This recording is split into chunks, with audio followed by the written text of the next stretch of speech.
Hey guys, and welcome to the episode of... Hold on. Much better. Hello guys, welcome to the episode of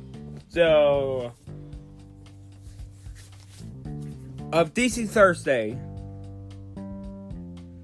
Mike Lowe is here to talk about the new game. And we're going to talk about two shows after Gotham have ended. One that the showrunner is hopeful for Catwoman, and we're going to talk about Pennyworth, which focuses on the very young Alfred.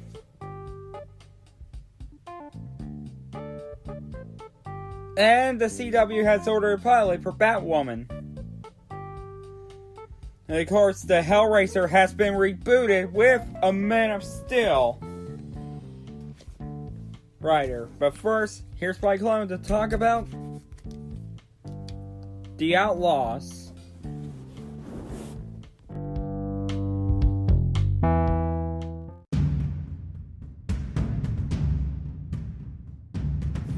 Hey guys, Mitchell 46.9 Mitchell here, and I'm here to talk about, of course,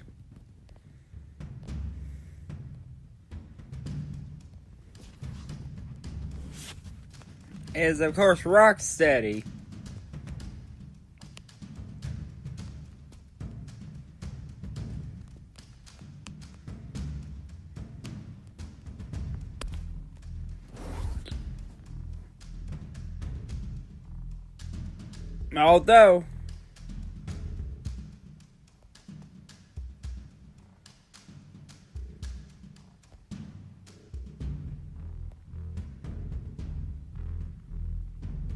Although Outlaws,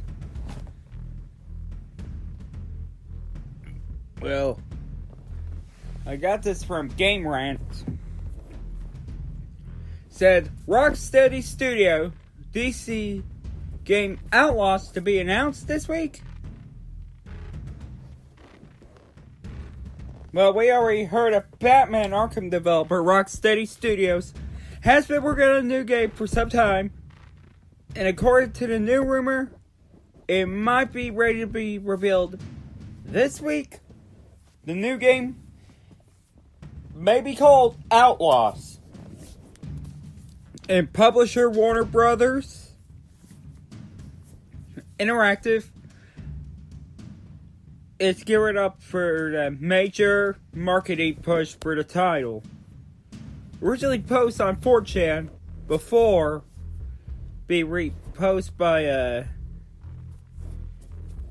to Reset Era with capitalized or ERA, and being passed around the social media is the teaser image that says Outlaws will have its world premiere on April 26th. So yeah. April Madness was here, and yeah, I'm a late to the party for this one. But yet, there's no sign of Outlaws. The background image of Gotham City skyline. It features waiter, the price is at its center.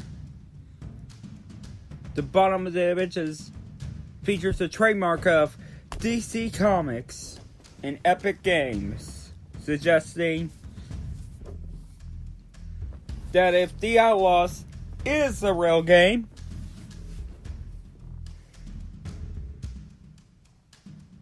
and this image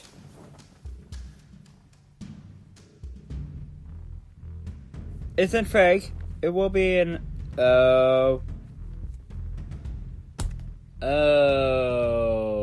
Epic Games Store exclusive on PC. What? We're not gonna get Steam? Well, okay, Steam wasn't that perfect, but Epic Games is more like Epic Fail Games.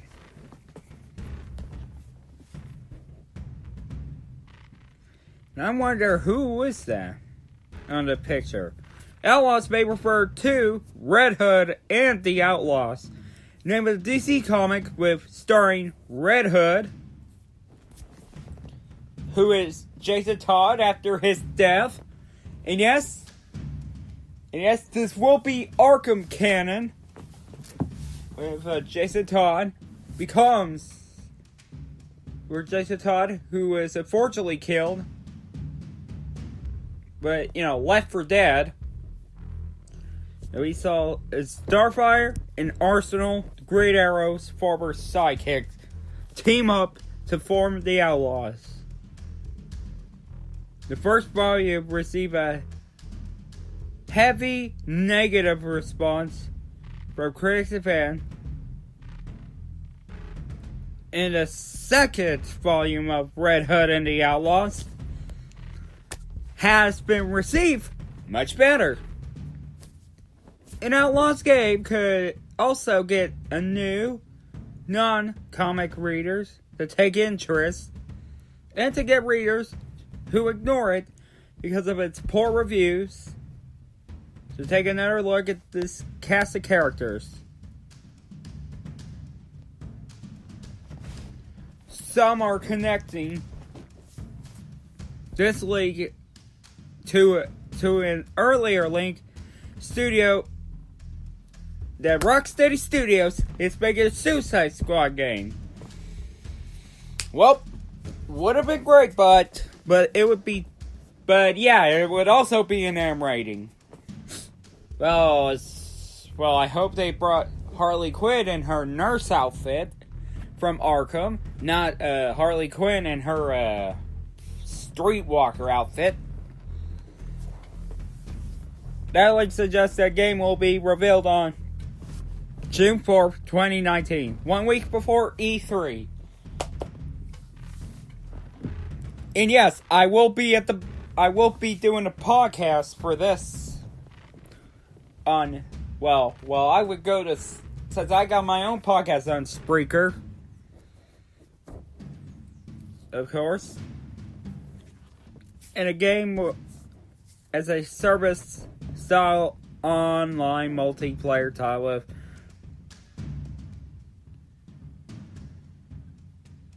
loot compensations and raid missions too.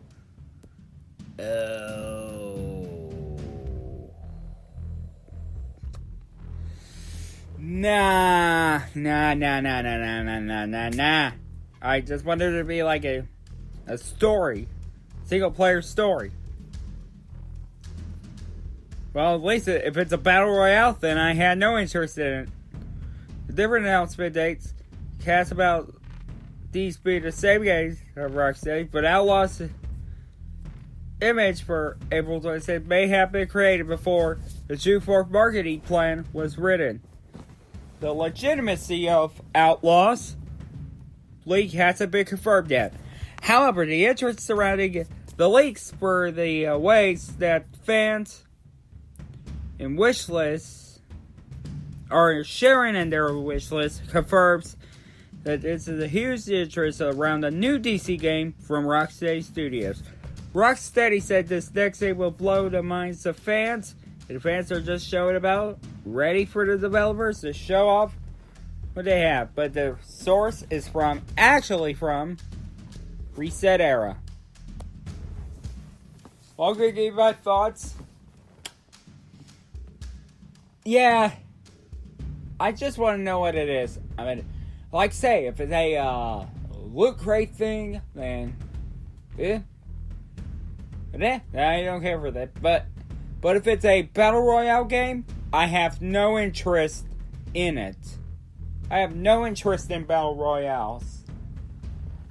And of course, if it is a story-driven one, then that's what I'm interested in. Batman Arkham Saga are a success.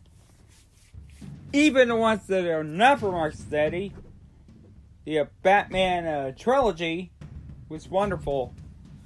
Arkham Asylum, and then you got Arkham City, and then you got Arkham, Origins, which is not part of Rocksteady, and you got Rocksteady's Arkham Knight, which happens to be the first ever M-rated Batman game before the Telltale series. And yes, of course, that is an M-rated game. Alright guys, that's gonna do about it for me. Enjoy the rest with my creator, Megabus46. And until then, game over.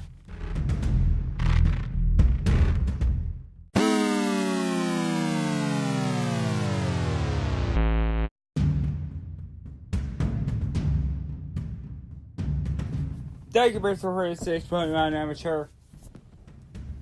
Well, the next one we're going to be talking about is, of course, two shows that are going to be from, well, one is going to be an origin of Gotham.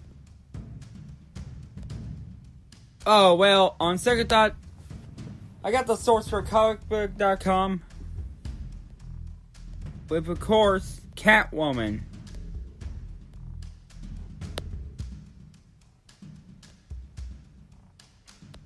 And that sounds, but this source is from, of course, Charles Ridgely from April 26th.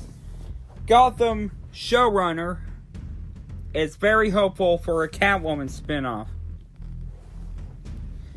It's a bittersweet Friday morning for Gotham fans. For the first time in the 5-year history of the series, this isn't another episode of Horizon, or at least the hope that more episodes are on the way.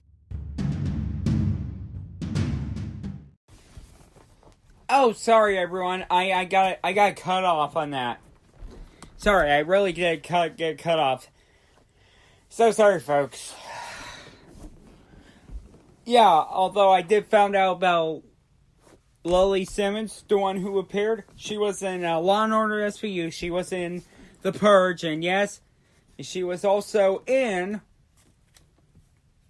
True Detective and Westworld. But although, yeah, sorry if I got cut off.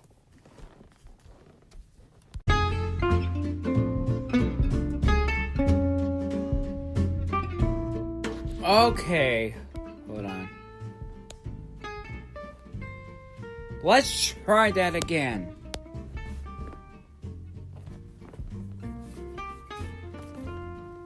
It's a bittersweet Friday morning for Gotham fans.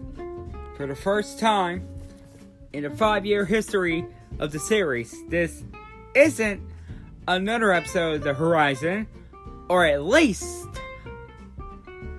the hope that more episodes are on the way.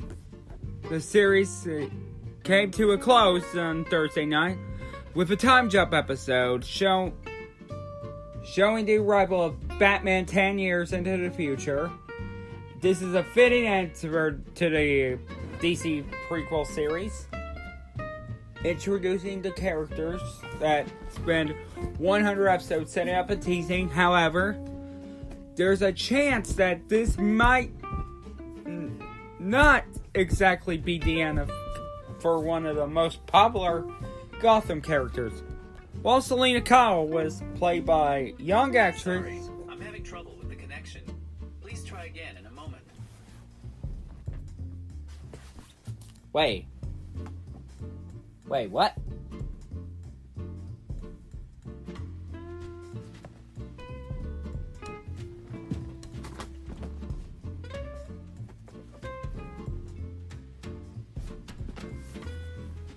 Oh, sorry. That was a background. That was a background noise. While Selena Kyle was played by the young actress Carmen Bicondova through the entire series, Gotham brought in an older replacement for the Flash Forward, Lily Simmons, from Banshees and Gotham. In Westworld, and of course, The Purge, took over Big Condova in the last episode. Big Condova in the last episode. It provided a pretty seamless transition. In fact, she was convincing enough for the roles. And the spin-off seems to be on the air.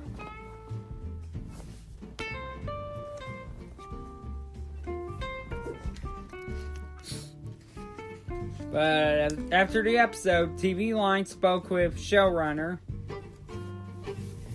John Stevens about the ending of the series specifically, as about the potential spin-off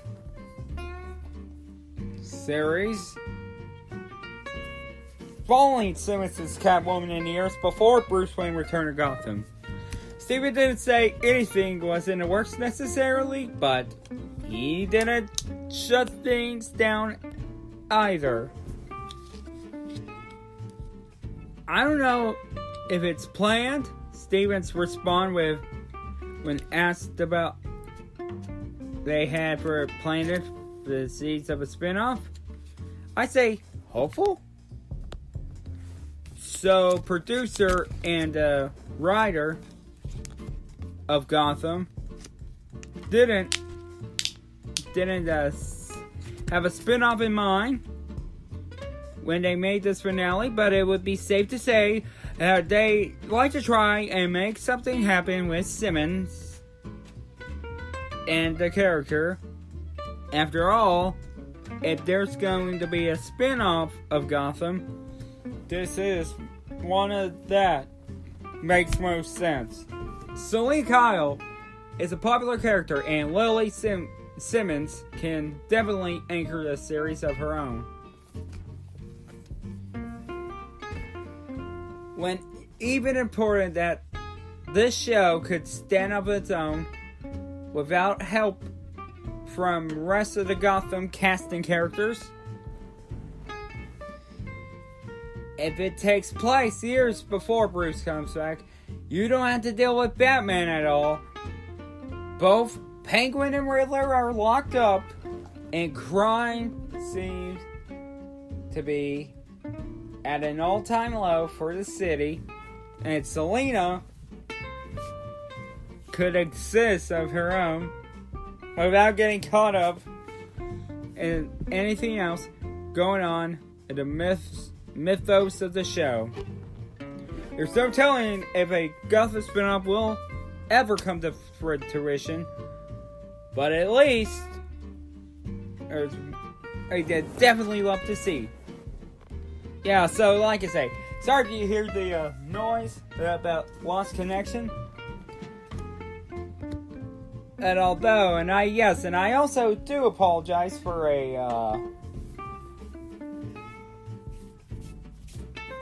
that. But although I do want to say, of course, and I apologize.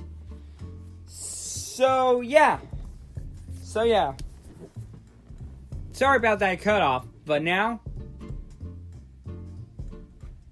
and in related news, Bruno Heller has a trailer for Pennyworth. Just want to say that this is one of the best I ever saw. And of course, with Pennyworth, I mean, you know, about a World War II veteran from the UK. Has gone to America and he sees Thomas Wayne, the very young Thomas Wayne, before married to Martha and before he was shot. No, not Alfred. I meant Thomas Wayne, before he and Martha are shot, and before they birthed Bruce Wayne. And it's gonna come on Epix at July 28th. And that's one of the things you do need to know.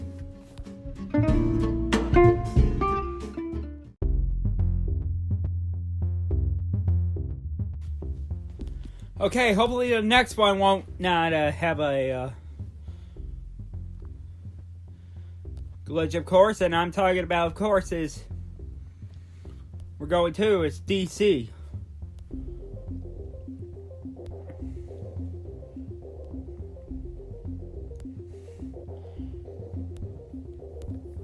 The DCW universe.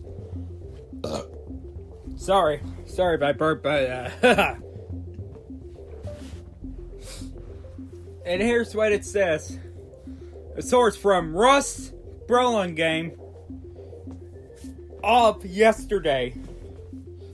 I got the topic from yesterday around 12:18 a.m. And no, I don't focus on time, but still that counts as yesterday. Where DC, the Batwoman pilot, ordered the series at the CW. And here's what it says. The CW has brought a lot of more girl power. Batwoman has ordered to step into the series. Well, I hope she won't be a Mary Sue. She'll be developed right, even though it's likely step in a spot vacated by Arrow, the original Arrowverse series, and it's run halfway through the 2019 and 2020 season. So yeah, goodbye. In addition, the Riverdale spinoff, Katie Keene, is going to series along with Nancy Drew. Oh, hold on. Sorry about that. But like I say, in addition, yeah, Batwoman stars the Meg's Ruby Rose in a title role of Kate Kane, no relations to Katie Keene, Bruce Wayne's cousin, and first lesbian superhero to star in her own TV series. Yes, I know some of you are going to be really debatable about me reading this. Like, say we don't want another identity politics. We don't want any identity politics of this, but this one came from the comic, and yes, and her superhero story was well developed.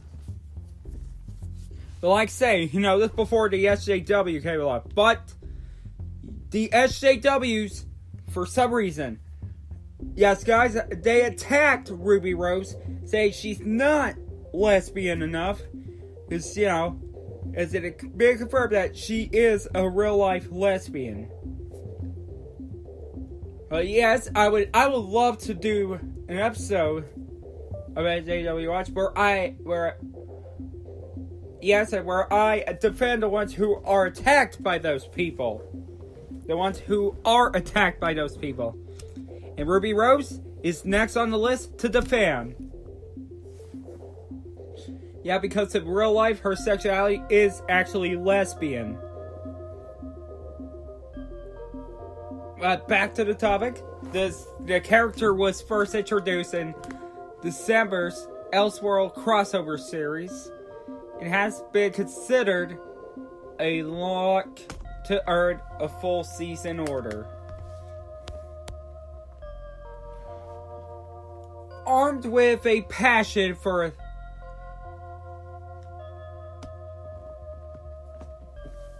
expletive word and a flair to speak in her by Kate Kane,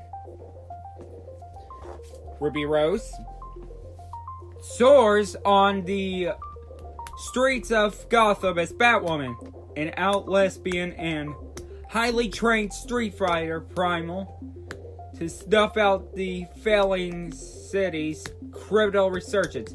But don't call her a hero yet. In a city desperate for a savior, Kate must overcome her own demons and embrace the Gotham's symbol of hope. The series' official synopsis.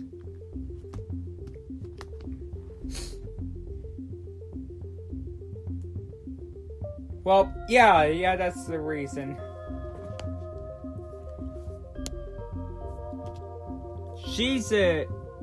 And here's what Ruby Rose has to say.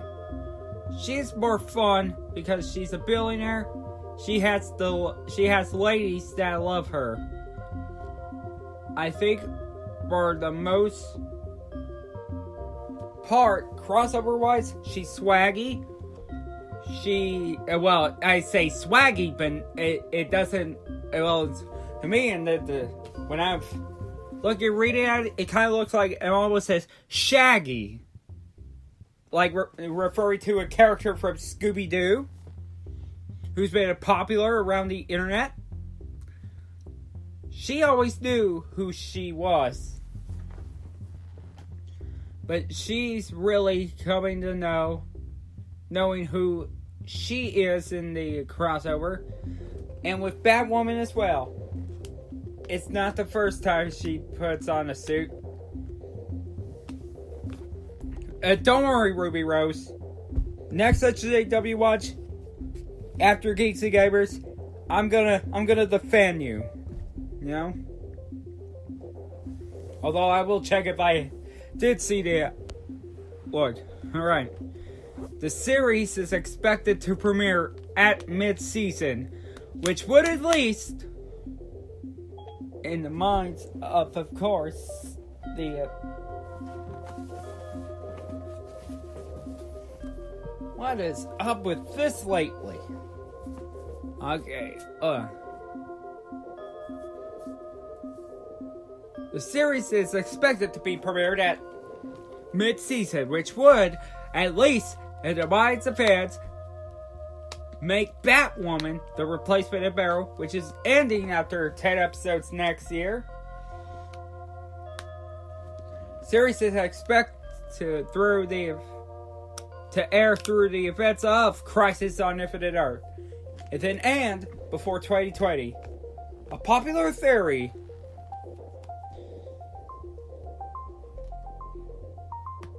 and the one that was popular before the end of the series last month is that Oliver Queen will sacrifice himself in Crisis of Infinite Earth to save the lives of Barry Allen and in turn, the multiverse.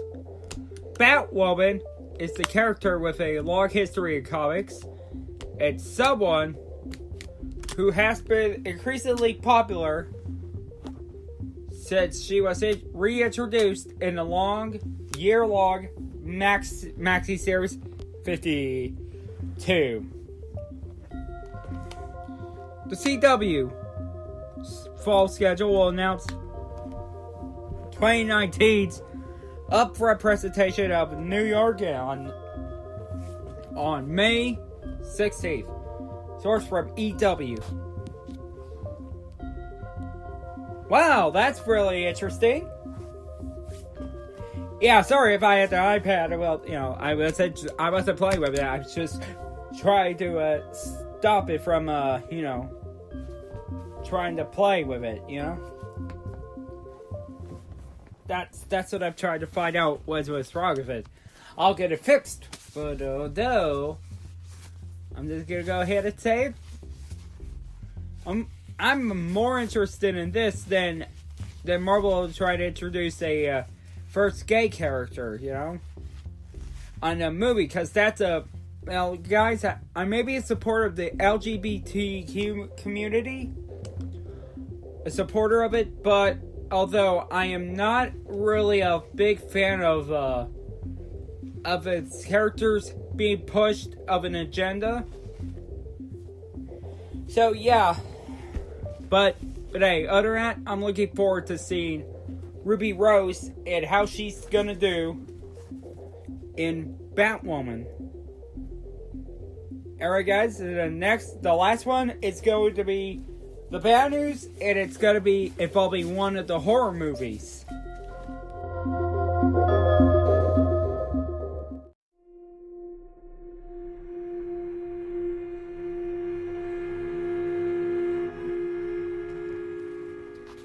So yeah, I watched the Pennywise trailer and it was scary, but this one is going to be even scarier. David S. Goyer, who penned Batman Begins and Man of Steel for Warner Brothers, will script Hellraiser, Reboot for Spyglass, Sharon, and of course, Chief Executive Officer Gary Barber announced Monday via Deadline. This film will be reimagined inspired by the works of Clive Barker. And here's what Barber has to say. Clive and I go back for more than 30 years together. For generations. His brilliantly twisted and imaginative Hellraiser haunted the minds of moviegoers with the searing imagery of Pinhead. David is a perfect storyteller to continue Clive's vision for the movie, for a new theatrical version of Hellraiser. And here's what David Goyer has to say. I've been a fan of Clive's work since the original Books of Blood paperbacks and the Hellbound Heart novella. Have had the chance to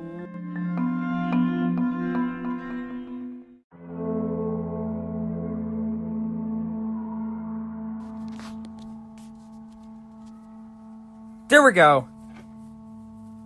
Now where was I? Alright. Said Goyer. I've been a fan of Clive's work since the original Books of Blood paperbacks and the Hellbound Heart novella. Having a chance to reimagine Pinhead and his Cenobites for a new audience is a nightmare come true. Gary is a fan of as well. We are committed to make something dark and visceral. In addition of penning 2005's Christopher Nolan directed Batman Reboot, Goyer crafted this story for the 2008 follow-up, The Dark Knight, and 2012's The Dark Knight Rises. Beyond serving as scribe on Marvel's Blade trilogy and Ghost Rider Spirit of Vengeance, as well as Warner Bros. Man of Steel and Batman v Superman Dawn of Justice, Goyer developed the DC comic-inspired horror teens Constantine for NBC, and scripted and directed 2009 Demonic the Unborn. Goyer will produce this next Hellraiser with Keith Levine, who's famous for Scream the TV series and 47 Meters Down. Under Venom 4 banners, who are known for television's Krypton, Da Vinci's Demons. The last two films birthed by the franchise, Hellraiser Revelations and Hellraiser Judgment, were released straight to DVD in 2011 and 2018 respectively. Yeah, sorry for the interruption because I had the advertisement. But other than that, it's time to end the episode.